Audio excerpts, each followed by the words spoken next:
Pleurite, symptômes, cause et traitement. En cas de pleurite, la membrane appelée plèvre s'enflamme. Cette membrane recouvre les poumons et lorsqu'elle est altérée, son principal symptôme est la douleur. Dans cet article, nous vous expliquons les causes de la pleurite et ses traitements. La pleurite est également appelée pleurésie. Ces deux termes désignent la même situation, une inflammation de la membrane thoracique, la plèvre. La plèvre est un tissu fin qui recouvre les poumons et les sépare de la paroi thoracique. En réalité, la plèvre se constitue de deux parties. L'une d'elles adhère aux poumons et l'autre à la paroi même du thorax.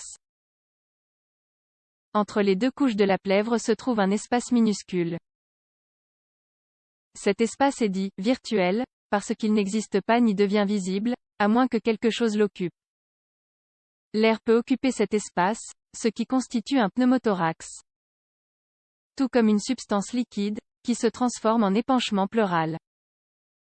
En effet, il n'est pas rare que la pleurite soit associée à un épanchement pleural.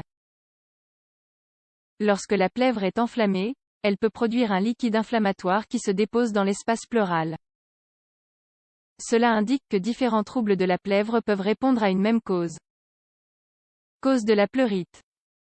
Les causes de la pleurésie sont diverses. Parmi les troubles qui peuvent entraîner une inflammation, on trouve maladies auto-immunes. Certaines pathologies auto-immunes sont capables d'attaquer la plèvre. C'est le cas de l'arthrite rhumatoïde, par exemple, qui est une cause de pleurite cancer du poumon. La maladie oncologique du système respiratoire peut attaquer la plèvre. Parfois, les membranes pleurales s'enflamment en raison de leur proximité avec la tumeur primaire. D'autres fois, parce que les métastases du cancer se logent dans la plèvre pneumonie. En cas de pneumonie, qu'elle soit d'origine bactérienne ou virale, la plèvre s'enflamme par le même processus infectieux mycose. Il existe des champignons qui infectent l'être humain, précisément dans ses organes internes, et qui peuvent prendre la plèvre comme siège. Les pleurites fongiques sont difficiles à traiter car les antifongiques ont besoin de beaucoup de temps pour commencer à agir. Mais aussi parce que l'accès des médicaments à la plèvre n'est pas aussi rapide qu'avec les autres organes. Traumatismes du thorax. Les traumatismes dans la poitrine et les côtés de la paroi thoracique, plus précisément dans les côtes, sont associés à la pleurite.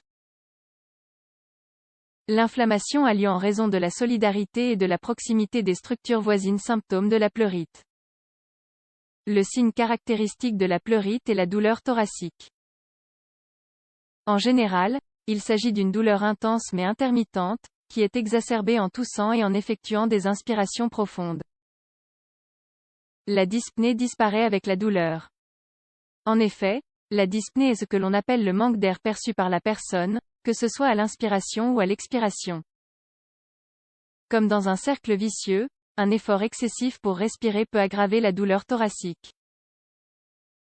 Les autres symptômes dépendront de l'origine de la pleurite. En cas de pneumonie, il y aura également de la fièvre et de la toux. Dans le cas du cancer du poumon, une perte de poids, de l'anémie ou des changements dans la coloration de la peau. Lorsqu'une maladie auto-immune survient, elle affecte généralement les articulations, par exemple. Si la pleurite s'accompagne d'un épanchement pleural, la douleur caractéristique variera légèrement. Le liquide accumulé dans l'épanchement augmente la douleur dans certaines positions et postures du corps. La dyspnée est également plus évidente à cause de la pression de l'épanchement sur le poumon. Découvrez aussi, épanchement péricardique, diagnostic et traitement. Traitement.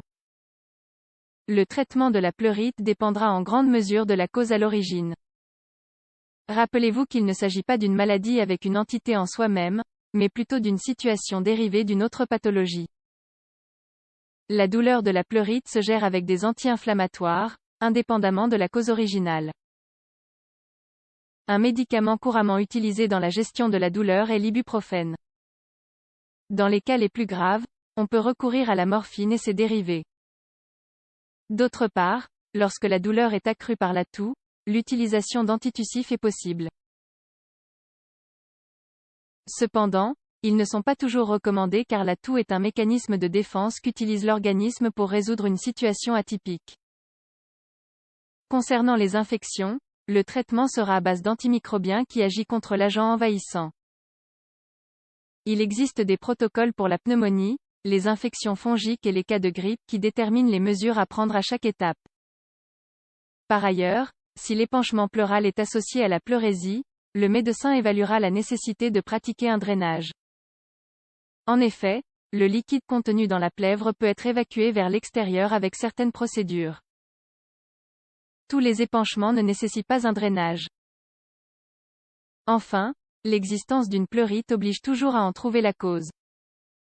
Les professionnels de la santé feront appel aux méthodes complémentaires qu'ils considèrent adéquates pour établir diagnostic. Une fois la cause établie, un traitement peut être effectué pour résoudre la situation sous-jacente.